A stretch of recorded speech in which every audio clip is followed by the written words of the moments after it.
آپ کو پتہ ہے سورہ یونس جو ہے یہ مکی صورتوں میں سے ہے، ابتدائی اسلام میں نازل ہونے والی صورتوں میں سے ہے۔ تو بار بار یہ بات میں نے عرض کی ہے کہ مکہ کی صورتوں میں احکام کم ہیں۔ آپ نے سورہ بقرہ میں بہت سارے احکام پڑھے، سورہ نساء میں بہت سارے احکام پڑھے، لیکن ان صورتوں میں جو مکہ میں ہے نا، ان میں آخرت کی باتیں، عقیدہ توحید، آخرت سے ڈراوا، نبی صلی اللہ علیہ وسلم کی نبوت کے دلائل، یہ ٹاپک بہت زیادہ ہے۔ تو یہاں بھی ایسا ہی ہے، ان کو بت پرستی سے نکالنے کی کوشش کی جا رہی ہے اہل مکہ کو، کیونکہ جب تک آپ ایک خدا کو حاکم حقیقی معنوں میں نہیں مانتے، آپ اس کے حکم کو کیسے فالو کرو گے؟ تو ان کو اس دلدل میں، جس بت پرستی کی دلدل میں وہ پھنسے ہوئے ہیں، اس دلدل سے قرآن نکال رہا ہے، مختلف طریقوں سے ان کو سمجھا رہا ہے۔ اچھا، مشرکین یہ مانا کرتے تھے کہ اصل جو کائنات کو پیدا کرنے والا اور ہمیں روزی دینے والا وہ خدا ہی ہے، لیکن خدا نے ان بتوں کو بھی اختیارات دے رکھے ہیں، یہ بھی اللہ کے نیک بندے ہیں جن کی ہم نے مورتیاں بنائی ہوئی ہیں۔ اصل تو وہ مانتے تھے کہ سب کچھ اللہ کا بنایا ہوا، یہ پتھر کے بنے ہوئے بت، یہ تو ان کو ہم نے اپنے ہاتھوں سے بنایا، یہ دنیا میں کیا بنا سکتے ہیں؟ تو قرآن نے نا اسی بات کو، جس کو وہ مانتے تھے، ان کی زبان سے بار بار ریپیٹ کروایا ہے۔ جیسے ہم کہہ رہے ہوتے ہیں نا کہ جب آپ کا کسی سے مناظرہ ہو رہا ہوتا ہے یا آپ کی کسی سے بحث ہو رہی ہوتی ہے، تو کچھ باتیں ایسی ہوتی ہیں جو آپ کا مد مقابل بھی مانتا ہے، لیکن ماننے کے بعد پھر وہ اس میں گڑبڑ کرنا شروع کر دیتا ہے۔ تو سامنے والے کو قائل کرنے کے لیے کیا ہوتا ہے کہ آپ وہی بات اس کی زبان سے بار بار اگلواتے ہیں۔ جب اگلواتے ہیں تو اس کے دل میں ایک خود بخود ایک فکر پیدا ہوتی ہے کہ یار جب میں اتنی بڑی حقیقت مانتا ہوں تو اس کا تقاضا یہ ہے کہ میں وہ بات بھی مانوں جو سامنے والا کہہ رہا ہے۔ تو قرآن یہاں بھی یہ کہہ رہا ہے کہ مشرکین سے بار بار کہلوا رہا ہے کہ بتاؤ بارشیں کون برساتا ہے، آسمان اور زمین سے روزی کون دیتا ہے؟ تو اللہ نے اپنے نبی کو حکم دیا، یہ بات بار بار مشرکین سے کہیں گے نا، وہ بار بار کہیں گے اللہ کرتا ہے، اللہ کرتا ہے، اللہ کرتا ہے۔ تو جب بار بار ان کی زبان سے یہ لفظ نکلے گا اللہ کرتا ہے، تو پھر نبی کو حکم دیا بتاؤ کہ پھر پوچھتے ان کو کیوں ہیں ان پتھروں کو؟ تو یہ بھی ایک حق کو دل میں اتارنے کا ایک بہترین طریقہ ہے کہ آپ سامنے والے سے بار بار وہ بات اگلوائیں جو ہمارے اور اس کے درمیان متفق ہے، جس میں ہم دونوں کا اتفاق ہے۔ اس کی مثال ایسے ہے جیسے قرآن نے اہل کتاب کو کہا کہ تعالوا الی کلمۃ سواء بیننا وبینکم، اے اہل کتاب آؤ ایسی بات کی طرف جو ہمارے تمہارے درمیان مشترک ہے۔ تمہاری کتابوں میں وہی بات لکھی ہے جو ہماری کتابوں میں لکھی ہے، تو ان اتفاقی چیزوں پہ آؤ ذرا مضبوطی سے۔ وہ کیا ہے؟ اللہ نعبد الا اللہ، تمہاری کتابیں کہتی ہیں کہ اللہ کے سوا کسی کی عبادت نہیں ہوگی، ہم اللہ کے ساتھ کسی کو شریک نہیں کریں گے۔ تو جب اہل کتاب یہ بات سنیں گے نا تو ان کو ایک موٹیویشن ملے گی کہ یار جب بار بار اللہ ہی کی عبادت کرنی ہے تو پھر عیسیٰ سے مدد مانگنے کا کیا مطلب ہوا؟ پھر یہ ہم نے کیا ڈرامہ رچایا ہوا ہے کہ وہ اللہ کی باڈی سے نکلے اور معاذ اللہ پھر وہ اللہ بھی ہیں اور اللہ کے علاوہ بھی ہیں؟ تو یہ خود بخود ان کو اس کی برائی ان کے دل میں بیٹھے گی۔ تو قرآن صرف دلائل کی کتاب نہیں ہے، موٹیویشن کی بھی کتاب ہے۔ تو اس لیے اللہ تعالیٰ نے جگہ جگہ یہ طرز اختیار کیا کہ مشرکین کی زبان سے اللہ کی بڑائی نکلوائی جائے۔ جب وہ اللہ کی بڑائی بیان کریں گے تو خود بخود ان بتوں کی برائی ان کے دل میں آئے گی۔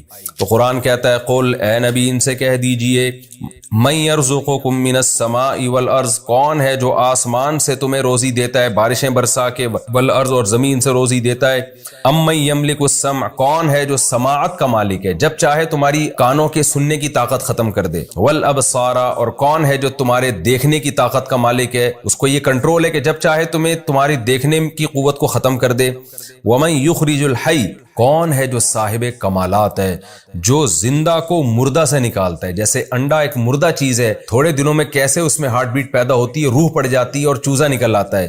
وَيُخْرِجُ الْمَيِّتَ مِنَ الْحَيِّ، اور مردہ چیزوں کو زندہ چیزوں سے نکالتا ہے۔ آپ کو پتہ ہے میڈیکل سائنس کے لیے دنیا کا سب سے بڑا مسئلہ حیات کو ڈیفائن کرنا ہے کہ زندگی کی ڈیفینیشن کیا، یہ حیات کیا چیز ہے۔ تو اللہ نے موت اور حیات کو پیدا کر دیا، کتنا بڑا کمال ہے خدا کا۔ وَمَن يُدَبِّرُ الْأَمْرَ، اور کون ہے جو معاملات کی تدبیریں کر رہا ہے، کیونکہ اس کائنات میں آپ کو ایک مینجمنٹ نظر آئے گی، تو مینجمنٹ مینیجر کے بغیر نہیں ہوتی۔ مینجمنٹ کو ہم عربی میں تدبیر کہتے ہیں، اردو میں انتظام کہتے ہیں، کہ انتظام ہے، تبھی کہتے ہیں نا علاقے کا ناظم ہے، منتظم ہے۔ کیا مطلب؟ جو نظم و ضبط اور پورا ایک اس نے جو ہے وہ ایک سسٹم بنایا ہوا ہے، تو اسی کو عربی میں تدبیر کہا جاتا ہے۔ وَمَن يُدَبِّرُ الْأَمْرَ، اور کون ہے جو معاملات کی تدبیر کر رہا ہے، پوری کائنات میں ایک مینجمنٹ اس نے باقی رکھی ہوئی ہے۔ تو جب اے نبی آپ ان سے سوال پوچھیں گے، فَسَيَقُولُونَ اللَّهُ، فوراً یہ کہہ دیں گے، عنقریب کہہ دیں گے اللہ، اگرچہ ان کو یہ کہتے ہوئے تکلیف ہو رہی ہوتی ہے کہ ہم اللہ کی کبریائی بیان کریں، کیونکہ ان کو پتا ہے کہ ہم جب اللہ کی بڑائی بیان کریں گے تو ان جو بت ہے نا ہمارے جو جھوٹے معبود ہیں، ان کی برائی آٹومیٹیکلی بیان ہو جائے گی کہ یہ تو کچھ بھی نہیں کر سکتے.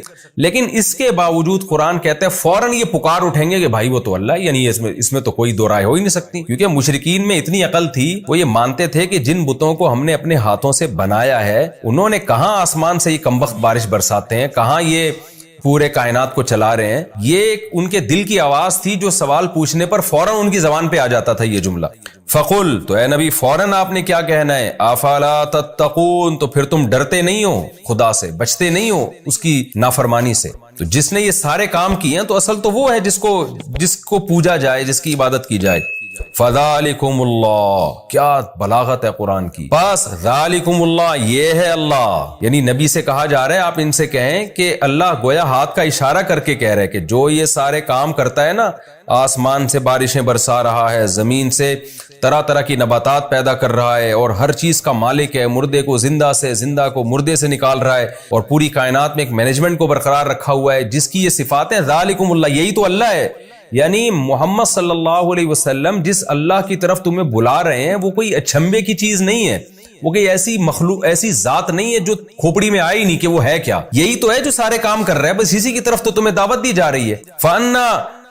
فذالکم اللہ ربکم، یہی اللہ ہے، تمہارا رب ہے، تمہارا پروردگار ہے. رب کا معنی پالنے والا ہے، الحق برحق ہے، اس کے علاوہ جتنے بھی تم نے خدا بنائے ہوئے سارے باطل ہیں. کیسی بلاغت ہے. میں جب سورہ یونس پڑھا کرتا تھا نا جب طالب علمی کے دور میں، مجھے یہ آیت میں بڑا ایک لطف آتا تھا، ایک وجد آتا تھا کہ کیسے اللہ نے اپنی صفات بیان کر کے کیسے اللہ نے کہا فذالکم اللہ، یہی تو اللہ ہے. اس کی مثال ایسے جیسے ہم کسی کو سمجھا رہے ہوں، کسی کی کا انٹروڈکشن کروا رہے ہوں کہ بھائی وہ تمہیں بلا رہا ہے اور تمہیں بڑی خدمت کرنا چاہتا ہے، تمہاری دعوت کرنا چاہتا ہے. آپ کہیں یار پتہ نہیں کس کی بات کر رہے ہو، پتہ نہیں کس کی بات کر رہے ہو.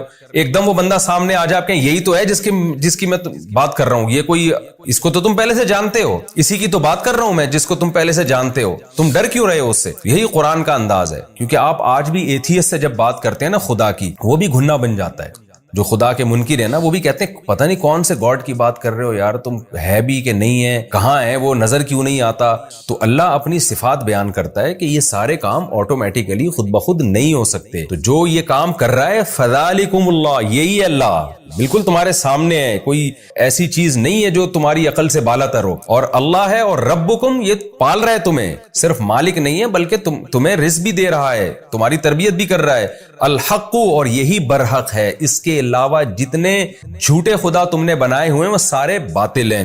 فماذا بعد الحق الا الضلال، تو بتاؤ حق کے بعد اب گمراہی کے سوا کیا رہ گیا. یعنی اللہ کا انٹروڈکشن بھی آ گیا، تعارف بھی آ گیا، اور اس سے اللہ کا وجود بھی ثابت ہو گیا، اور اللہ کا ایک ہونا بھی ثابت ہو گیا کہ یہ سارے کام تو اکیلا اللہ کر رہا ہے. جن کو تم معبود بنا کے پوجتے ہو وہ تو کچھ بھی نہیں کر رہے. تو اللہ کا وجود بھی ثابت ہو گیا اور اللہ کا ایک ہونا بھی ثابت ہو گیا. تو اس حق کو اگر تم نہیں مانتے تو بتاؤ حق کے بعد گمراہی کے سوا کیا ہے. اس کا مطلب اس حق کو تم چھوڑو گے تو تم گمراہی کی طرف لے کے جا رہے ہو. یعنی یہ نہیں ہو سکتا کہ کوئی آدمی کہ میں تو نیوٹرل ہوں، میں نہ اللہ کو مانتا ہوں نہ میں نہیں مانتا، میں تو ویسی زندگی گزار رہا ہوں، میں مجھے کیوں گمراہ کہہ رہے ہو. نہ اللہ کہہ رہے ہیں جو حق کو نہیں مانتا تو وہ گمراہ ہے، جو حق کو نہیں مانتا تو اس کا مطلب وہ گمراہ ہے. فماذا بعد الحق، تو بتاؤ کیا چیز ہے حق کے بعد، الا الضلال، سوائے گمراہی کے. تو اب جو براڈ مائنڈڈ بننے والے لوگ ہیں نا، جو لبرل بنتے ہیں کہ جی ہم کسی ایک طرف نہیں جاتے، نہ ہم خدا کے وجود کو مانتے ہیں نہ انکار کرتے ہیں، اور ہم تو یعنی اعتدال والی رائے اختیار کرتے ہیں. تو اللہ کہتے ہیں نہ،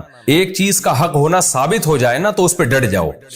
چاہے لوگ تمہیں فنڈامنٹلسٹ کہیں، لوگ تمہیں دقیانوس کہیں، لوگ تمہیں بنیاد پرست کہیں، کچھ بھی کہیں، کیونکہ اگر اس حق کو تم نہیں مانتے تو پھر بیچ کا کوئی دوسرا راستہ نہیں ہے. حق کے علاوہ سب کچھ گمراہ ہے. تو اس کے علاوہ کوئی رائے رکھو گے تو وہ گمراہی والی رائے کہلائے گی. تم پھر معتدل نہیں کہلاؤ گے بلکہ تم گمراہ کہلاؤ گے. فماذا بعد الحق الا الضلال، تو بتاؤ حق کے بعد کیا رہ گیا ہے سوائے گمراہی کے. فانا تصرفون، تو تم کہاں پھرائے جا رہے ہو. تم اس حق کو چھوڑ کے کون ہے جو تمہیں کہیں اور لے کے جا رہے ہیں. دیکھیں یہ بھی پیسو وائس کا جملہ استعمال کیا.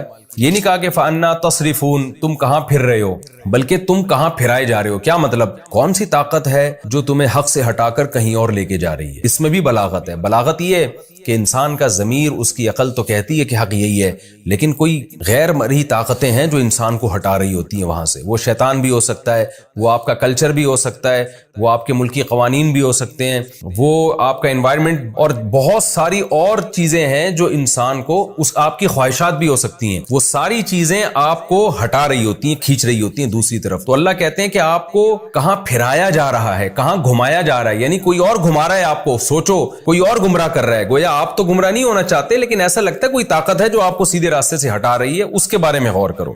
كذلك حقت كلمة ربك على الذين فسقوا. اسی طرح جو فاسق لوگ ہیں, حدود کو کراس کرتے ہیں. حدود کا کیا مطلب؟ عقل کی بھی ایک حد ہے, ضمیر کی بھی ایک حد ہے, لیکن وہ تمام حدود کو کراس کر کے گمراہی کی طرف جو لوگ جاتے ہیں تو ان لوگوں پر اسی طرح رب کا کلمہ ثابت ہو جاتا ہے. وہ کلمہ کیا ہے کہ لا یؤمنون, یہ لوگ ایمان نہیں لے کر آئیں گے. یہ کلمہ ان پر ثابت ہو جاتا ہے, اللہ کا کلمہ, کہ یہ ہٹ دھرم لوگ سب کچھ مان کے بھی کہ اس کائنات کو چلانے والا اللہ, پیدا کرنے والا اللہ, اس کے بعد بھی وہ گمراہی کا راستہ اختیار کرتے ہیں. تو دیکھو اس طرح سے اللہ کی بات ان پر ثابت ہو جاتی ہے, لیکن کن پر؟ جو حدود کو کراس کرتے ہیں. قل هل من شرکائکم من یبدأ الخلق ثم یعید. اے نبی ان سے کہہ دیجئے, مزید سوال پوچھیں کہ تمہارے جو معبود ہیں ان میں کوئی ایسا ہے جو مخلوق کو پہلی مرتبہ جس نے پیدا کیا ہو, ثم یعیدہ, پھر اس کو دوبارہ بھی پیدا کرے میدان حشر میں. تو فرسٹ ٹائم بھی نہ کسی نے پیدا کیا اور دوبارہ پیدا کرنا تو سوال ہی پیدا نہیں ہوتا. قل اللہ, آپ ان سے کہہ دیجئے اللہ ہی ہے, یبدأ الخلق, جو مخلوق کو پہلی دفعہ پیدا کرتا ہے, ثم یعیدہ, پھر دوبارہ بھی پیدا کرے گا. اچھا یہاں آپ ایک بلاغت کا نقطہ دیکھیں. جب پہلے سوالات کیے گئے تھے کہ جو کون ہے جو آسمان سے روزی برساتا ہے, کون ہے جو زندہ کو مردہ سے نکالتا ہے, تو قرآن نے کہا فوراً یہ کہیں گے فسیقولون اللہ, اللہ یہ کام کرتا ہے. لیکن یہاں پر کیا ہے, جب ان سے سوال پوچھا گیا کون ہے جس نے مخلوق کو پہلی دفعہ پیدا کیا اور دوبارہ بھی پیدا کرے گا, اب یہاں قرآن نے یہ نہیں کہا کہ فسیقولون اللہ, یہ فوراً کہیں گے اللہ. وجہ اس کی یہ تھی کہ دوبارہ پیدا کرنے کے یہ قائل نہیں تھے بہت سارے مشرکین. وہ کہتے تھے پہلی دفعہ تو اللہ نے پیدا کیا, دوبارہ نہیں کرے گا. تو اس لیے اللہ نے اپنی بات بھی آگے بڑھا دی کہ صرف فرسٹ ٹائم نہیں ہے, دوبارہ بھی میں پیدا کروں گا. تو اس لیے اللہ نے کہا کہ اے نبی آپ خود ان کو بتا دیں. اب یہاں یہ جواب نہیں دیں گے, اب آپ ان کو بتا دیں کہ جیسے فرسٹ ٹائم خدا نے پیدا کیا ہے, دوبارہ بھی اللہ ہی پیدا کرے گا. یہ جو تمہارے بت ہیں پتھر کے بنے ہوئے اور جو جھوٹے خدا ہیں, نہ انہوں نے مخلوق کو پہلی دفعہ پیدا کیا اور نہ یہ دوبارہ پیدا کرنے پر قدرت رکھتے ہیں. قل هل من شرکائکم من یبدأ الخلق, کہہ دیجئے تمہارے معبودوں میں کون ہے جو فرسٹ ٹائم مخلوق کو پیدا کرتا ہے, ثم یعیدہ, پھر دوبارہ پیدا کرے گا. قل اللہ یبدأ الخلق, پھر آپ خود بتا دیں, یہ تو چپ چاپ بیٹھے رہیں گے, آپ ان کو بتا دیں اللہ ہے یبدأ الخلق, جو مخلوق کو پہلی دفعہ پیدا کرتا ہے, ثم یعیدہ, پھر اس کو دوبارہ بھی لوٹائے گا, دوبارہ بھی پیدا کرے گا. فَأَنَّا تُؤْفَكُونَ, تو تم کہاں پھرائے جا رہے ہو؟ دوسری دفعہ چلو پیدا کرنے کے قائل نہیں, لیکن فرسٹ ٹائم تو مانتے ہو نا اللہ نے پیدا کیا, تو اس اللہ کو چھوڑ کر کن جھوٹے خداؤں کے پیچھے لگے ہوئے ہو؟ قُلْ هَلْ مِن شُرَكَائِكُم مَن يَهْدِي إِلَى الْحَقِّ, یہ بھی بڑی دلچسپ آیت ہے. آپ بتا دیجئے تمہارے معبودوں میں کون ہے ایسا ہے, مَن يَهْدِي إِلَى الْحَقِّ, جو حق کی طرف رہنمائی کرتا ہے. جتنے جھوٹے خدا دنیا میں ہیں, کوئی گائیڈنس ہے وہ ہمیں بتا سکتے ہیں کہ صحیح کیا ہے غلط کیا ہے؟ اور جو اللہ ہے وہ تو ہمیں حق بتا رہا ہے. وہ بتا رہا ہے زنا بری چیز ہے, نکاح بری چیز نہیں ہے, سود بری چیز ہے, تجارت بری چیز نہیں ہے, شراب بری چیز ہے, اور حلال اور پاکیزہ اموال بری چیز نہیں ہے. وہ تو ہمیں جگہ جگہ گائیڈ کر رہا ہے. رشتہ داری توڑنا بری چیز ہے, جوڑنا اچھی چیز ہے. وہ ہمیں نماز بھی بتا رہا ہے کہ ایسے رب کی عبادت کرنی ہے, حج ایسے کرنا ہے, قربانی ایسے کرنی ہے. گائیڈنس آپ کو اسلام میں جگہ جگہ گائیڈنس ملے گی اور بہترین ہدایت ملے گی. تو قرآن کہہ رہا ہے کہ ان سے کہیں کہ ایک تو خدا ہے جو تورات میں, انجیل میں, قرآن میں گائیڈ کر رہا ہے, جس نے ابراہیم علیہ السلام کے ذریعے گائیڈ کیا لوگوں کو, بتایا صحیح کیا ہے غلط کیا ہے. اور ایک تمہارے جھوٹے معبود ہیں جو کمبخت ہزاروں سال سے چپ بیٹھے ہوئے ہیں, پھوٹتے نہیں ہیں منہ سے کچھ بھی, اور اگر کوئی ان میں زندہ معبود ہو وہ گائیڈ بھی غلط کر رہا ہوتا ہے. تو اب بتاؤ کس سے محبت کی جائے گی, کس کی عبادت کی جائے گی؟ قل هل من شرکائکم, آپ ان سے کہہ دیجئے کیا ہیں تمہارے معبودوں میں سے, من کوئی ایسا معبود ہے, یہدی الی الحق, جو سیدھے راستے کی رہنمائی کرتا ہو. یہ یہاں بھی چپ بیٹھیں گے, کیونکہ یہاں بھی یہ فوراً اگر یہ کہہ دیتے نا, یہاں چونکہ ان کو توہین محسوس ہو رہی ہے, اگر کہہ دیں گے نہیں ہمارے معبود تو سیدھے راستہ دکھائی نہیں سکتے, تو ابے بھائی جب تمہارے معبود تمہیں گائیڈ ہی نہیں کر سکتے تو وہ تمہارے رہنما کیسے بن گئے, تمہارے لیڈر کیسے بن گئے, اور ان کو تم فالو کیسے کرو گے؟ فالو لیڈر کو کیا جاتا ہے نا, تو لیڈر ہونے کی صلاحیت ہوگی تو فالو کیا جائے گا. تو اس لیے اللہ کو فالو کرو, کیونکہ فالو اس کو کیا جاتا ہے جو سیدھا راستہ دکھا رہا ہو. جو بیچارہ خود گائیڈنس کا محتاج ہو وہ لیڈر کیسے بن سکتا ہے, اس کو فالو کیسے کیا جائے گا؟ قل اللہ یہدی للحق, آپ ان کو کہہ دیجئے اللہ ہے جو سیدھے راستے کی طرف رہنمائی کرتا ہے۔ اب قرآن یہ مقدمہ قائم کر کے، یہ دلیل قائم کر کے ایک اور بات پر استدلال کر رہا ہے کہ جو سیدھے راستے کی رہنمائی کرتا ہے بھلا وہ اس بات کا زیادہ حقدار ہے کہ اس کی اتباع کی جائے، یا جو بیچارہ خود جس کے پاس سیدھا راستہ نہ ہو جب تک کہ اس کو کوئی راستہ نہ بتائے؟ تو جو لیڈر ہی گائیڈنس کا محتاج ہے تو عوام اس کو کیسے فالو کرے گی؟ تو فالو اس کو کیا جاتا ہے جس کو سیدھے راستے کا پتہ ہو اور بتا رہا ہو۔ تو یہ صفت اللہ کے علاوہ کسی میں نہیں پائی جاتی۔ اور آج کے حالات میں تو آپ دیکھ لینا، جن قوموں کو ہم فالو کر رہے ہیں وہ خود ہدایت کی محتاج ہیں۔ کیسے کیسے قوانین وہ اپنے ملکوں میں پاس کر رہے ہیں، شراب کو انہوں نے لیگل کیا ہوا ہے، زنا کو لیگل کیا ہوا ہے، یہ تو خود ہدایت کی محتاج ہے اور آج ہم نے ان کو لیڈر بنایا ہوا ہے۔ تو یہ آیت ان لوگوں کے لیے بھی ہے جو اسلام کو چھوڑ کر، خدا کو چھوڑ کر کسی اور قوم کو اپنا لیڈر سمجھتے ہیں اور اس کو فالو کرتے ہیں اور اس کی اتباع میں عزت محسوس کرتے ہیں۔ قرآن کہتا ہے افمن یہدی الی الحق، بھلا وہ ذات جو حق کی طرف رہنمائی کرے، احق، وہ زیادہ حقدار ہے، ان یتبع، کہ اس کی اتباع کی جائے، امن، یا وہ زیادہ حقدار ہے، لا یہدی، جو خود سیدھے راستے پر نہ ہو، الا ان یہدا، الا یہ کہ اس کو ہدایت دی جائے، یعنی جب تک کہ اس کو ہدایت دی نہ جائے، وہ خود سیدھا راستہ متعین نہ کر سکتا ہو، تو اس کو کہاں سے فالو کیا جائے گا؟ فالو اس کو کیا جائے گا جو تمہیں سیدھا راستہ بتاتا ہے، اور وہ اللہ کے سوا کوئی بھی نہیں ہے۔ فما لکم، تو تمہیں کیا ہو گیا، کیف تحکمون، تم کیسے فیصلے کر رہے ہو کہ خدا کو چھوڑ کر، یعنی خدا کے علاوہ کسی کو بھی آپ لیڈر بنائیں گے نا تو یہ آیت سب پہ صادق آ رہی ہے۔ تو اس لیے قرآن کا یہ دعویٰ ہے کہ فالو صرف اللہ کو کیا جائے گا۔ خوب سمجھ لیں، محمد صلی اللہ علیہ وسلم کو جو فالو کیا جاتا ہے نا، آپ کی ذات کی وجہ سے نہیں، بلکہ اس لیے کہ آپ اللہ کا قانون لوگوں کو بتا رہے ہیں، ورنہ نبی صلی اللہ علیہ وسلم کی شخصیت بھی مقصود نہیں ہے۔ یہ بھی قرآن میں جگہ جگہ مضمون پہلے آ چکا ہے، کیونکہ آپ نے بار بار یہ بات کہی ہے قرآن میں کہ اے نبی، آپ ان کو بتا دیجئے کہ میں بھی اس قانون کا پابند ہوں جو مجھ پر لازم ہو رہا ہے، مجھ پر نازل ہو رہا ہے، اگر میں اس کو فالو نہیں کروں گا تو مجھے بھی اللہ کے عذاب کا ڈر ہے۔ اس سے پتہ چلتا ہے ہم جو نبی کو فالو کرتے ہیں اس لیے کہ نبی اللہ کے حکام ہمیں بتاتے ہیں، وہ اللہ کی مرضی کے خلاف نہیں چلاتے، ورنہ اصل مقصد جو اسلام کا دعویٰ ہے صرف اور صرف اور صرف اللہ ہی ہے جو اس قابل ہے کہ اس کی اتباع کی جائے، اللہ کے علاوہ کوئی قابل اتباع نہیں ہے۔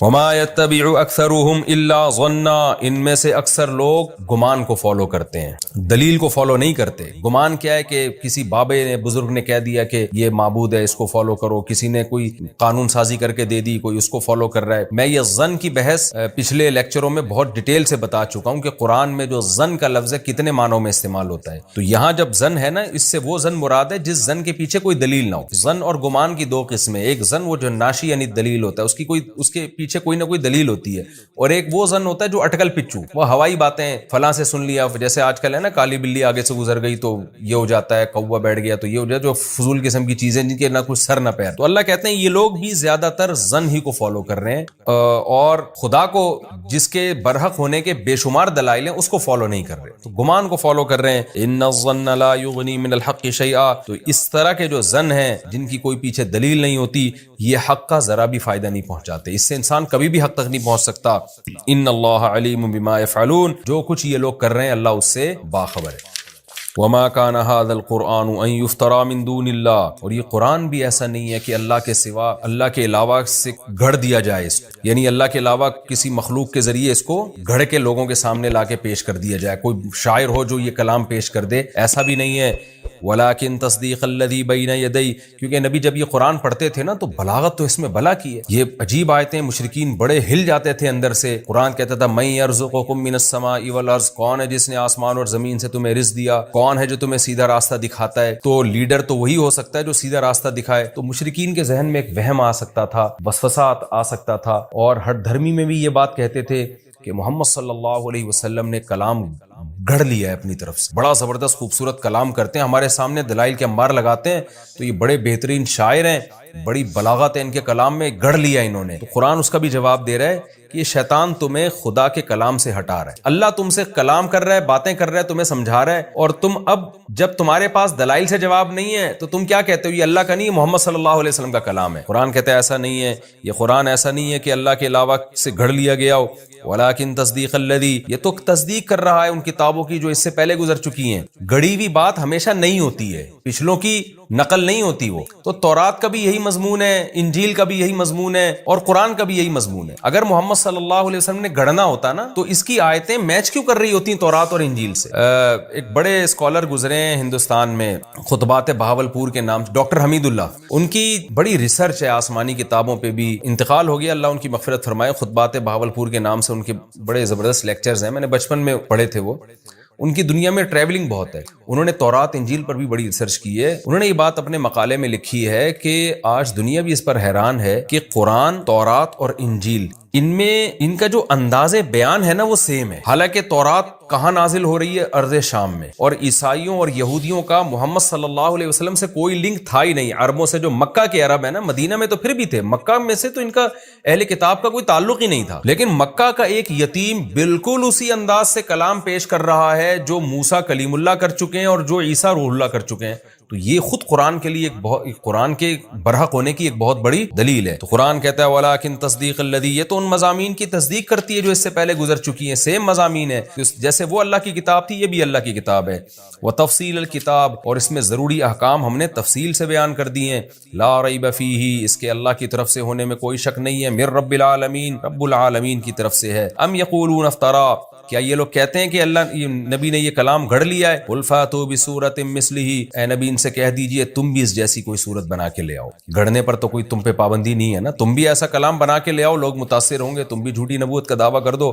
وادعوا من استطعتم, اور تمہارا تو دعویٰ محمد صلی اللہ علیہ وسلم نے اکیلے بنا لیا ہے, ہم تمہیں چیلنج کر رہے ہیں کہ تم سارے شعراء کو اکٹھا کر لو, سارے خطیبوں کو جمع کر لو, اللہ کے علاوہ جو تمہیں ملتی ہے مخلوق لے آؤ, ان کنتم صادقین, اگر تم اپنے دعوے میں سچے ہو. آگے قرآن کہتا ہے بل کذبوا, اصل بات یہ ہے کہ قرآن کے بارے میں یہ نہیں کہ ان کو دلائل سے لگاؤ کہ یہ جھوٹا کلام ہے, نا نا نا نا, اصل بات یہ ایسی چیز کا انکار کر رہے ہیں لم یحیطوا بعلمہ, کہ ان کے علم میں اس کا احاطہ ہی نہیں کیا ہے, انہوں نے اس کے بارے میں تحقیق ہی نہیں کی, غور و فکر ہی نہیں کیا ہے, گمان سے بس انکار کر رہے ہیں. اور دوسری وجہ یہ لما یاتہم تاویلہ, انہوں نے اس انکار کا انجام بھی نہیں دیکھا, وہ آیا ہی نہیں, ان کو سزا ملی نہیں اب تک. اس لیے جب لاؤبالی پن میں انکار کرتے چلے جا رہے ہیں تو اللہ اب ان کو دھمکی دے رہا ہے کہ اے مشرکین عرب, اے مشرکین مکہ, تم قرآن کا انکار مت کرو. کیوں؟ کذالک کذب الذین من قبلہم, ان سے پہلے لوگوں نے بھی انکار کیا تھا. فانظر کیف کان عاقبۃ الظالمین, دیکھو ظالمین کا انجام پھر کیسا ہوا. تو تمہارا بھی پھر وہی انجام ہو سکتا ہے. تو دلائل سے تو اللہ بات کر رہے ہیں, اللہ تعالیٰ دھمکیاں بھی دے رہے ہیں ساتھ ساتھ, کہ یہ ہلکی بات نہیں ہے کہ جس کا دل چاہے ایمان لے آئے, جس کا دل چاہے رد کر دے. نا نا نا, تمہیں غور و فکر کر کے ایمان لانا پڑے گا. پھر نبی کو تسلی دی جا رہی ہے, کیونکہ نبی صلی اللہ علیہ وسلم بہت پریشان ہوتے تھے, سب ایمان کیوں نہیں لے کر آتے, اتنی واضح آیات ہیں. اللہ نے فرمایا وَمِنْهُمْ مَن يُؤْمِنُ بِهِ, کچھ ان میں سے ایسے ہیں جو ایمان لائیں گے اور لاتے ہیں. وَمِنْهُمْ مَن لَا يُؤْمِنُ بِهِ, اور کچھ ایسے ہیں جو نہیں لے کر آئیں گے. تو آپ نے اپنا کام جاری رکھنا ہے, یہ لالچ نہیں رکھنی کہ سارے مسلمان ہو جائیں, یہ ممکن نہیں ہے. وَرَبُّكَ أَعْلَمُ بِالْمُفْسِدِينَ, جو مفسد لوگ ہیں, جو ایمان نہیں لے کر آئیں گے, اللہ ان کو خوب جانتا ہے, خود ہی نمٹ لے گا ان سے. یہ ہمارا جناب رکوع نمبر 4 اور 9 تفسیر کے لحاظ سے کمپلیٹ ہوا. میں انشاءاللہ اس کا مختصر خلاصہ پیش کر دیتا ہوں. پہلی آیت میں ہمیں اللہ نے بتایا کہ اللہ کی صفات ہیں, آسمان سے رزق برساتا ہے. دیکھیں قرآن کا جو دلائل کا انداز ہے وہ منطقیانہ نہیں ہے, وہ نیچرل ہے. تو نیچرل یہی ہے کہ قرآن اس کائنات میں ہونے والے تغیرات کو بیان کرتا ہے کہ یہ خود بخود کیسے ممکن ہے, یہ آٹومیٹیکلی نہیں ہو سکتے, یہ سب کچھ اللہ کر رہا ہے. تو مشرکین کی زبان سے نکلوایا جا رہا ہے اللہ کا تعارف, اور پھر نفی کی جا رہی ہے کہ جب اللہ کر رہا ہے تو پھر ان معبودوں کو تم کیوں پوجتے ہو.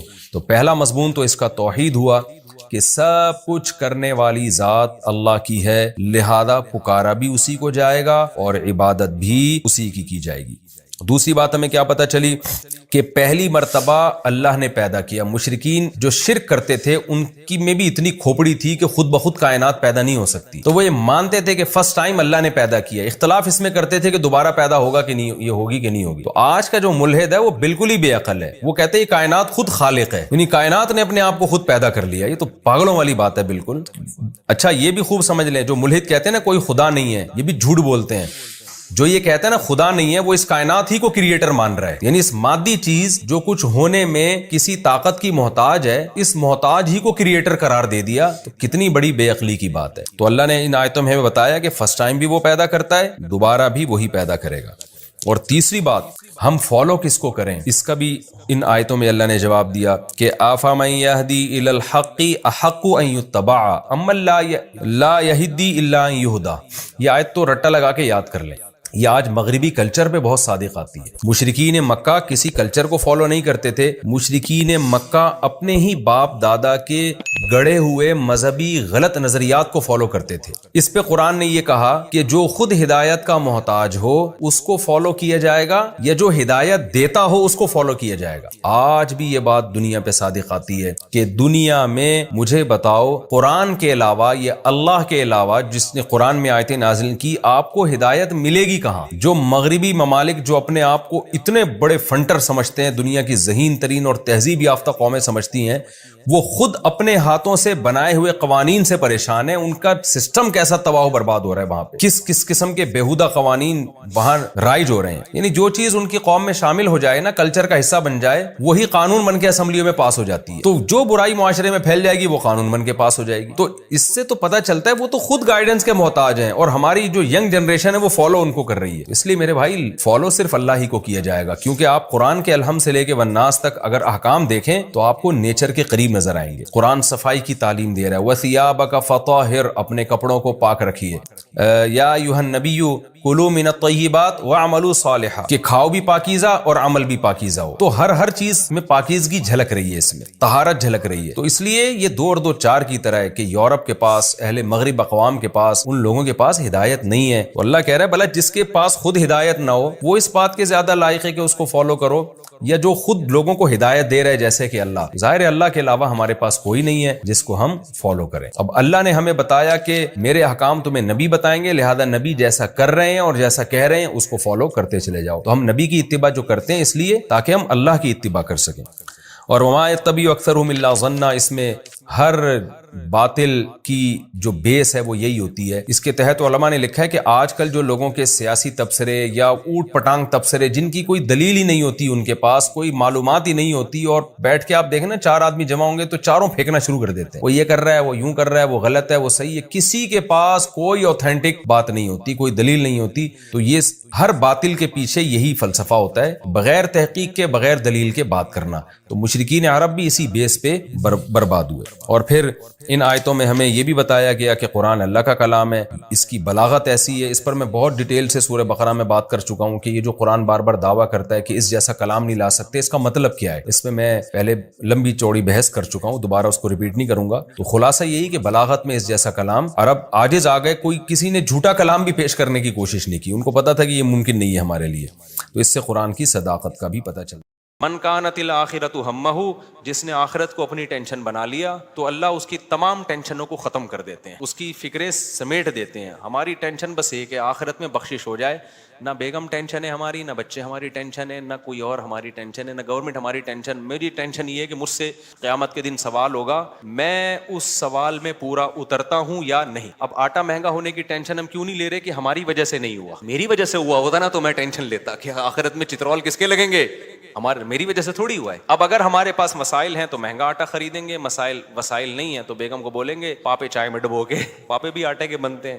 آہستہ آہستہ، اللہ نہ کرے ہمیں وہ حالات نہ آئے، ابھی تو اللہ کھلا پلا رہا ہے، لیکن اگر اللہ نہ کرے، خدا نہ خواستہ ایسے حالات آئیں تو بھائی وہی گزارا کرو، 2-3 کھجوریں کھا لیا کرو صبح شام۔ مرتا نہیں ہے بھوک سے اتنی جلدی انسان، اور جب آپ بھوکے رہو گے نا ایک دم کولیسٹرول کم ہوگا، جوان ہو جاؤ گے۔ میں آپ کو بتاؤں، ابھی تو ڈاکٹر کہہ رہے ہیں کہ بھوکا رہنے سے بہتر کوئی جوان ہونے کا نسخہ نہیں ہے، تو ڈاکٹر بھی اس طرف آ گئے ہیں، اگرچہ کھا دبا کے رہے ہیں، وہ بھی مشورے اس طرح کے دے رہے ہیں۔ تو خیر، اب دیکھو حضرت ابو سعید خدری رضی اللہ تعالی عنہ نبی کے پاس آئے، سارا گھر لٹا دیا۔ ایسے موقع پہ جب کوئی آئے گا تو اس کو کیا مشورہ دیا جائے گا؟ بھائی سب سے زیادہ ان کو راشن دیا جائے، تسلیاں دی جائے۔ لیکن نبی کے سامنے آئے، ہاتھ پھیلایا، یا رسول اللہ میری ماں نے بھیجا ہے، باپ بھی شہید اور بھائی بھی شہید، اور احد میں آپ کی خاطر شہید ہوئے ہیں، آپ نے کہا تھا لڑائی کے لیے جاؤ۔ نبی نے فرمایا من یستعفف یعفہ اللہ، یاد رکھو جب تک آخرت میں ایمان نہیں ہے نا، غیرت کے علاوہ سب کچھ آئے گا آپ کے اندر۔ میں نے بڑے بڑے لالچی لوگ دیکھے، داڑیاں ٹوپیوں والے، ایسے نور ان کے چہروں پہ برس رہے ہوتے ہیں نا، آدمی کہتا ہے پتہ نہیں کہاں سے نور کی کریمیں لگائی ہیں اس نے۔ ایسے مکار لچڑ ہوتے ہیں نا کہ آپ کی سوچ ہے، مذہب کا منجن بیچتے ہیں۔ میں نام لے لے کے بتا سکتا ہوں کون کون یہ کام کر رہا ہے، لیکن فتنہ کھڑا ہو جائے گا۔ گا. نام لے کے بتا سکتا ہوں کون داڑھی ٹوپی کا منجن بیچ رہا ہے, ایسا نیک لگے گا جیسے اس سے وہ بات ایسی کرے گا, وہ اللہ رسول کے علاوہ کوئی بات ہی نہیں. مجھے ڈر لگتا ہے غصے میں کہیں میرے منہ سے نام نہ نکل جائے ان لوگوں کا, لیکن ایک بڑا فتنہ کھڑا ہو جائے گا, اس لیے نام نہیں لے رہا میں. اور یہ مذہبی لوگوں میں منجن بہت ہے, کیونکہ مذہب کے نام پہ نا منجن بکتا بڑی جلدی ہے. لوگ یقین کر لیتے ہیں حضرت جی اتنے نیک, ماشاءاللہ بغلیں بھی صاف حضرت کی اور اتنے خوبصورت. تو یاد رکھو فراڈی آدمی کے لیے داڑھی رکھنا اور پگڑی پہننا کوئی مشکل کام نہیں ہے. فراڈی یہ کام کر بھائی داڑھی ٹوپی داڑھی رکھنا ضروری ہے, لیکن یہ بھی تو ہو سکتا ہے چور نے داڑھی رکھی ہو لوگوں کو الو بنانے کے لیے. مدرسے والے کبھی چور نہیں ہوتے, چور لوگ مدرسہ کھول لیتے ہیں کہ پیسہ آئے گا. بڑے بڑے ٹرسٹ چل رہے ہیں جو بڑے بڑے فراڈی ہیں, سارے ٹرسٹ فراڈی نہیں ہیں لیکن فراڈی ٹرسٹ بھی ہیں بہت سارے. مجھے خود ایک وکیل نے بتایا کہ جب کسی آدمی کو کروڑ پتی بننا ہوتا ہے نا اور گاڑیاں منگوانی ہوتی ہیں کسٹم پے کیے بغیر, تو وہ ٹرسٹ کھول لیتا ہے. اس نے مجھے بتایا کتنے لوگوں نے ٹرسٹ کھولے ہوئے پاکستان میں, دبا کے نوٹ چھاپ رہے ہیں. تو یہ دھندے پاکستان میں سب سے زیادہ ہوتے ہیں, دنیا میں اتنے زیادہ بولو نہیں ہوتے. لیکن ہماری قوم اندھی ہے, خدا کی قسم غصہ آ رہا ہے مجھے. اور رمضان میں تو طبیعت سے چورن بکتا ہے, اٹھا اٹھا کے پھینک رہے ہیں پیسے, یہ لے یہ لے یہ لے. ابے دیکھ نہیں رہے یار یہ کیا کر رہا ہے, یہ اتنا اندھا اعتماد. تمہیں اللہ نے ایک پیسے کی نعمت دی, اس کو برباد تو نہ کرو نا تم. ایک اور کام رمضان میں ذہن میں رکھو, موضوع سیٹ رہا ہوں فوراً آ رہا ہوں پھر اس طرف. ایک اور کام, کیونکہ رمضان میں منجن زیادہ بکتا ہے. دیکھو دینی مدرسوں کا جتنا میں قائل ہوں نا آپ نہیں قائل. میں اگر یہاں بیٹھا ہوں تو مدرسوں کی وجہ سے بیٹھا ہوں, اللہ مجھ سے جو ٹوٹا پھوٹا دین کا کام لے رہا ہے. لیکن مدرسے میں چندہ دینے سے پہلے سوچو یہ قابل اعتماد مدرسہ ہے یا نہیں ہے. بہت دفعہ ایسا ہوتا ہے کہ آپ کو میں پیسہ کمانے کا طریقہ بتا رہا ہوں, غلط طریقہ. آپ اگر بے روزگار ہے نا, پاکستان میں بے روزگاری ایک بہت بڑا مسئلہ ہے, لیکن یہ مسئلہ میں آپ کا 2 منٹ میں کیا کر رہا ہوں ختم کر. جہنم میں تو جاؤ گے لیکن مسئلہ بے روزگاری کا ختم ہو جائے گا. آپ نے کیا کرنا ہے, آپ نے ایک زمین خریدیں, وہ بھی چندے کے پیسوں سے, ٹھیک ہے نا, کہ بتائیں میں ایک مدرسہ کھولنا چاہتا ہوں. اس سے پہلے آپ کو داڑھی رکھیں, آپ داڑھی, کیونکہ لوگ پھر اس پہ زیادہ اعتماد ہے, اور پگڑی باندھیں. مولانا طارق جمیل صاحب کے ساتھ 6 سیلفیاں, مفتی طارق مسعود صاحب کے ساتھ 7 سیلفیاں. مفتی صاحب کے پاؤں دبائیں, میرے پاؤں دبائیں, سر میں مالش کر کے چپکے سے ویڈیو بنائیں کہ دیکھو میں مفتی صاحب کی خدمت کر رہا ہوں, میں گلے مل رہا ہوں, ویڈیو بنائیں. مولانا طارق جمیل صاحب کو ہدیہ دیتے ہوئے ویڈیو بنائیں, ٹھیک ہے. ایک بیان ان سے اپنے حق میں کروا لیں گے, بہت اچھا ہے, آدمی بیان تو کر ہی دیتا ہے نا. میرے پاس بھی کوئی آئے گا, اچھا ہی لگ رہا ہے بھائی, اچھا ہے ماشاءاللہ. چند چیزیں اس طرح, ڈاکٹر ذاکر نائک سے ملاقات ہو جائے تو سبحان اللہ, ایک آدھ سیلفی وہاں سے لے لی آپ نے. اور پھر آپ نے کیا کیا ہے, 1-2 دفعہ غریب کو گلے ملتے ہوئے رو لیں, پیاز کاٹ کے جائیں, آنسو پہلے نکلیں گے, ایک دم رو کے ایک تصویر بنا لیں, غریب کو مل کے رو رہے ہیں. بہترین, خدا کی قسم ایسا طریقہ ہے نا, تم نوٹ تمہارے پاس نا رکھنے کی فرصت نہیں ہوگی یار, کدھر رکھوں, تھیلے بھر گئے سارے. اس کے بعد آپ نے کیا کرنا ہے, آپ نے اناؤنس کرنا ہے میں ایک مدرسہ بنا رہا ہوں, یتیم خانہ کھول رہا ہوں. آپ نے 4 دیواری کھڑی کی, اس میں 4-6 یتیم بچے, آپ جائیں وہاں سے کچھ بچے ادھار لیں. ادھار کا مطلب کوئی اپنے بچے دیتا تھوڑی ہے, ان کو بولیں کہ ہم کچھ دن ان کو کھلائیں گے پلائیں گے, تو مائیں دے دیتی ہیں, چلو یار کچھ دن کیا, قرآن بھی پڑھائیں گے, تو قرآن پڑھ رہا ہے اس بہانے. یہ آپ کو پتہ ہے, اللہ کو پتہ ہے. وہ 4-6 یتیم بچے جو شکل سے بھی یتیم لگ رہے ہوں, اور اگر یتیم نہ بھی ہوں تو وہ بچے جو لگ رہے ہوں یتیم شکل سے, بعض یتیم ہوتے نہیں ہیں, لگتے ہیں یتیم, اللہ کی طرف سے ڈیزائننگ کچھ اس طرح کی ہوتی ہے, ٹھیک ہے, وہ لگ کیا رہے ہوتے ہیں, یتیم لگ رہے ہوتے ہیں. رمضان میں بہترین بزنس. تو آپ نے وہ 4 دیواری میں 8, 10, 15, 20 جتنے ہو سکے, ایک بھی لے آؤ گے نا تو دھندا تو چلنا شروع ہو جائے گا. وہ یتیم بچے لا کے ڈال دیے. پھر اس کے بعد آپ اپنی 2-4 نمازوں کی تصویریں, دعا مانگتے ہوئے, ٹھیک ہے نا. اور پھر آج کل خلافتیں بھی مل جاتی ہیں, ایک آدھ بزرگ کے تھوڑا سا کچھ, آپ جو 2 نمبر قسم کے بزرگ ہوتے ہیں, ہدیے ودیے دیے اور تھوڑا سا خلافت لے لی وہاں سے. اس کے بعد پھر میرے بھائی, اب جو آپ کے پاس پیسہ آئے گا نا, آپ آگے آگے اور پیسہ آپ کے پیچھے پیچھے. لوگ کہیں گے یار یہ میری طرف سے بکرا, 10-10, 20-20 لوگ بکرے لا رہے ہوں گے, 9 بکرے آپ کے گھر میں, 1 بکرا کاٹ کے بچوں کو کھلا دو. لوگ سمجھ رہے ہوں گے دیکھو بکرا کھلا رہا ہے نا, یہ لوگ یہ تھوڑی دے رہے ہوں گے کم بخت کھلا کتنا رہا ہے, اور 9 تو گھر میں پہنچائے ہیں اس نے, اور وہ قصائیوں سے ان کے رابطے ہیں, وہ بک رہے ہیں مارکیٹ میں. گاڑیاں بڑی بڑی لینڈ کروزر جیسی گاڑیاں, بھائی کس کی, مدرسے کی گاڑی ہے. بھائی تیرا ابا تو سائیکل بھی نہیں چلاتا تھا, تیرے پاس اتنی بڑی گاڑی کہاں سے آ گئی, تو کون ہوتا ہے مجھ سے پوچھنے والا. وہ یہ جواب دے گا آگے. ایسی لگژری لائف ہوگی نا. ان 6 یتیم بچوں کو ادھار لیا تھا واپس کر کے, اب سچی مچی کا یتیم آنا شروع ہو جائیں گے. جب پتا چلے گا نا یہ لوگ کھانے میں بکرے کھلاتے ہیں, تو پھر تو جو یتیم نہیں بھی ہیں, ابا کہے گا یار اس کو یتیم ہی فرض کر کے میرے بچے کو بھی یہاں داخل کر لے, بلکہ میرے ابا بھی مر گئے تھے, میں بھی یتیم ہی ہوں. ایسا نوٹ چھاپنے کی مشین بنو گے, بنے ہوئے ہیں لوگ, بنے ہوئے ہیں. بڑے بڑے مدرسوں کے نام پہ فراڈ ہو رہا ہے. میں نہیں کہہ رہا مدرسے فراڈی ہوتے ہیں، فراڈی لوگ بھی مدرسہ بناتے ہیں. اب آپ نے یہ نہیں کرنا کہ مدرسوں کو دینا بند کر دیں، اس سے تو اچھے مدرسے بھی بند ہو جائیں گے. آپ نے تحقیق کرنی ہے کون واقعی دیندار لوگ ہیں، امانت دار لوگ ہیں، کام کر رہے ہیں، اور کون ایسے ہیں جو داڑھی اور پگڑی کے نام پہ منجن بیچ رہے ہیں. یہ آپ نے کرنا ہے، نہیں تو قیامت کے دن الٹے لٹکے پہ ہوگے. بہترین بزنس ہے یہاں پہ یہ. اچھا خیر، ہم آگے چلتے ہیں میرے بھائی.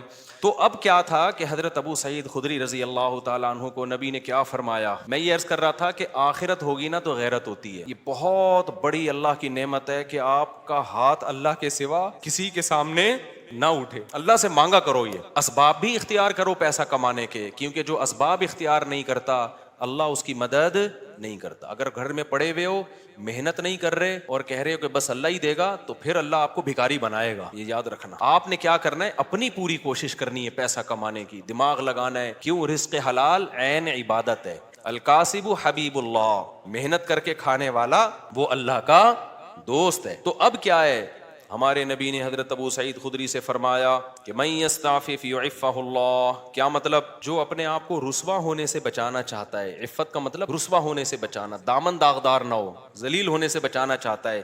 اس سے پتہ چلا مانگنا کیا ہے، بول لو نا، ذلت ہے. ہاتھ پھیلانا کیا ہے، ذلت. تو جو چاہتا ہے کہ میں ذلیل نہ ہوں، ہمیں تو پتہ ہی نہیں کہ یہ ذلت ہے. ہم تو سمجھتے ہیں میں اتنا چونا لگاتا ہوں بندے سے 2 منٹ میں اتنے پیسے نکلوا لیتا ہوں، یہ میرا کمال ہے. ایک چور کو پکڑا نا، کورٹ میں لے کر گئے، عدالت نے کہا یار تم نے اتنی خوبصورتی سے چوری کی، کسی کو پتہ ہی نہیں چلا. چور کہتا ہے شکریہ سر، آپ نے میری اتنی تعریف کی، اتنا زبردست چور ہوں میں. جج نے کہا کم بخت، میں تیری تعریف نہیں کر رہا، تیری برائی کر رہا ہوں. تو نبی نے فرمایا من یستعفف یعفہ اللہ. جو اپنے آپ کو رسوا ہونے سے بچانا چاہتا ہے، اللہ اسے رسوائی سے بچاتا ہے. اب سوال پیدا ہوتا ہے کہ رسوائی سے تو بچ جائیں گے، لیکن ٹینشن تو ہے نا، فاقے تو پڑ رہے ہیں، مصیبت تو ہے. اگلا جملہ نبی نے فرمایا وَمَن يَتَصَبَّرْ. جو اللہ سے صبر مانگتا ہے، يُصَبِّرْهُ اللَّهُ، اللہ اسے صابر بھی بنا دیتا ہے. اس ٹینشن میں اللہ سے مانگو صبر، تو اللہ کیا کرے گا، صبر دے دے گا. جیسے موسیٰ علیہ السلام کی ماں نے جب حضرت موسیٰ کو صندوق میں رکھا نا بچے کو، تو فرعون نے پکڑ لیا اس بچے کو. اب قرآن کہہ رہا ہے موسیٰ کی ماں دل برداشتہ ہو گئی، میرا بچہ کس کی گود میں چلا گیا ہے،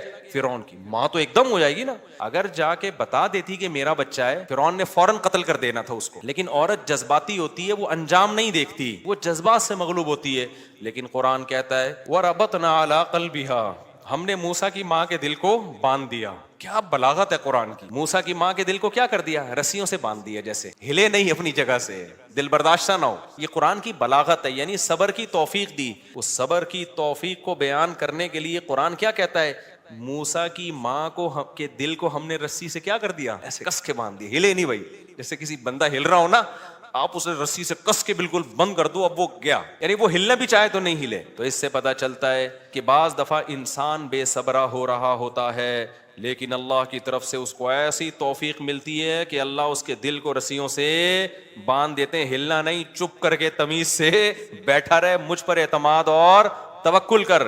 اسی لیے قرآن میں نبی کو اللہ نے فرمایا وما صبرک الا باللہ، اے نبی آپ صبر کریں، لیکن آپ کا صبر اللہ کی توفیق کے بغیر نہیں ہوگا. یہ صبر بھی آپ نے اللہ سے مانگنا ہے. تو نبی نے فرمایا جو صبر کرنا چاہتا ہے اللہ اس کو صبر کی توفیق دیتا ہے. آج ڈپریشن اس لیے بڑھ رہی ہے کہ صبر کرنا چاہتے ہی نہیں ہے. جو ٹینشن آئی، جو مصیبت آئی، بس نکال دو فوراً جا کے. جو پہلے آ گیا نا وہ پٹتا ہے. آپ جب غصے میں بیٹھے ہو تو جو شروع میں آ گیا نا وہ اس کا کیا ہو گیا، بیڑا غرق ہو گیا. اس کے بعد حدیث دیکھو، حضرت ابو سعید خدری واپس چلے گئے. کیوں؟ نہ ماں نے کوئی اعتراض کیا، نہ 10 سال کے بچے نے کوئی اعتراض کیا. کیوں؟ لیڈر کو دیکھ رہے تھے کہ لیڈر ہم سے زیادہ قربانی دے رہے، اور آپ کی صداقت پہ یقین تھا. حدیث میں آتا ہے کہ حضرت ابو سعید خدری نے زندگی بھر کسی سے نہیں مانگا، یہاں تک کہ اپنا کوڑا بھی گرتا تھا نا اونٹ سے تو نیچے اتر کے اٹھاتے تھے، وہ کوڑا بھی نہیں مانگتے تھے کسی سے. حالانکہ یہ تو ٹھیک ہے کوئی کوڑا دے دو مجھے میرا کوڑا، لیکن نہ بٹ نہیں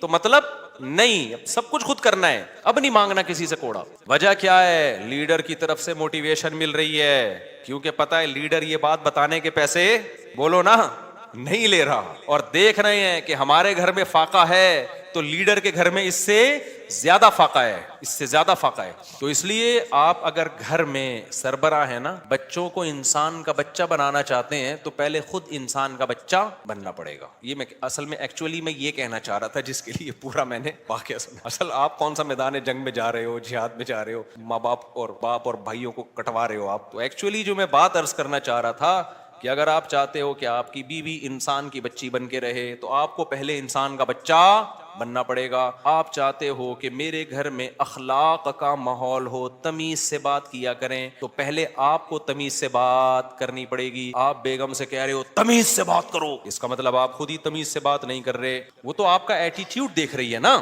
باپ گھر میں آ رہا ہے چنگیز خان بن کے چیخ رہا ہے, یہ کیا ہو رہا ہے, پھر وہ کہہ رہے سب آرام سے بات کریں, تو کہیں گے نا ابا آپ تو آرام سے کر نہیں رہے. ایک صاحب کو غصے پہ بہت غصہ آتا تھا. ایک صاحب ہمارے جاننے والے تھے, جب کوئی غصہ کرتا ان کو بہت غصہ آتا, غصہ کیوں کر رہا ہے, اسی بات پہ ان کو غصہ آتا تھا. ہم کہتے تھے اس کو جتنا غصہ آ رہا ہے نا کسی بات پہ, اور آپ کو اس غصے پہ اس سے زیادہ غصہ آ رہا ہے, تو اس کو غصہ کیسے ٹھیک ہوگا. اب آپ کسی کو یہ سمجھا رہے ہو کہ غصہ مت کرو, تو یہ بات آپ کو آرام سے کہنے پڑے گی, غصے سے نہیں. کیونکہ اگر آپ نے غصے سے کہہ دی, اس کا مطلب وہ جو کام وہ کر رہا ہے آپ بھی وہی کر رہے ہو. تو مارکیٹ میں جو چل رہا ہے نا وہ بتا رہا ہوں میں آپ کو. تو اس لیے میرے بھائی, جب بھی کوئی بات ہم نے اپنے بڑوں کو دیکھا ہے کہ ہمیں اگر سخاوت کی ترغیب دی نا انہوں نے کہ خرچ کیا کرو, تو میں نے اپنے بڑوں کو دیکھا انہوں نے ہم سے 20 گنا زیادہ خرچ کیا. 20 گنا تو وہ ہے جو ہمیں نظر آ رہا ہے, جو نظر نہیں آ رہا وہ پتہ نہیں کتنا ہوگا. ہم نے دیکھا کہ انہوں نے ہمیں کہا کہ عبادت کیا کرو, تو ہم نے دیکھا کہ وہ ہم سے کئی گنا زیادہ عبادت کر رہے ہیں. انہوں نے دیکھا اللہ پہ اعتماد اور توکل کیا کرو, انہیں ہمیں کہا, تو ہم نے دیکھا کہ وہ ہم سے زیادہ اللہ پہ اعتماد اور توکل کر رہے ہیں. انہوں نے بولا کہ ہم نے مدرسے میں کوئی انتظام کرنا ہے, چندہ جمع کرو, تو خود اپنی جیب سے سب سے زیادہ چندہ دیا. نہیں یاری بات چھوڑو, رہنے دو, ایسے ہی ٹھیک ہے. تو گھر میں بچوں کو عمل دکھایا کرو.